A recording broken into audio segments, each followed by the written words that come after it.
Let's get you the latest of our cold front fast approaching here this morning, already reaching southwest Florida with some showers this morning. Let's take a zoomed in look here.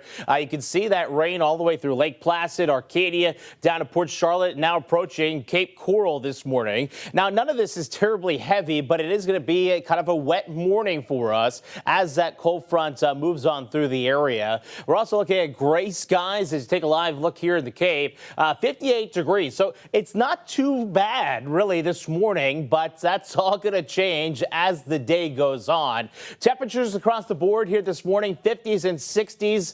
Enjoy this because this is about what the high temperatures are going to be here today. Let's actually take a look at the next couple hours, hanging out right near that 60-degree mark through about 2 o'clock with those scattered showers in the forecast. And then after 2, we become very windy and those temperatures start to drop here. So let's time this out here on Future Clouds and Radar. Here's our cold front this morning, bringing in those showers through the area through about the 2 o'clock hour. And then they start to clear out. But we start to watch out into the Gulf now, because as the winds pick up, we're actually looking at some coastal showers. This is because the air aloft is so cold and the Gulf is about 55 to 60 degrees, and that's going to give it that moisture supply to trigger those coastal showers for us. And as temperatures drop, those coastal showers turn into maybe some coastal snow showers up near the coastline from Tampa all the way down to maybe Charlotte Harbor. You can see that reflected there. So if you want to go to the beach, maybe 6, 7 o'clock tomorrow morning,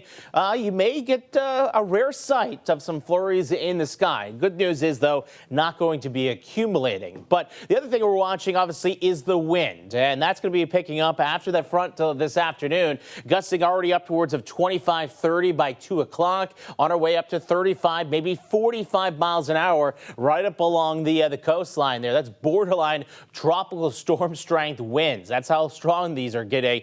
And latest wind advisory is forecasting maybe even gusts as high as 50, especially near the coastline. And this wind advisory is for all of southwest Florida until 7 a.m. there tomorrow. But even tomorrow is going to be rather breezy.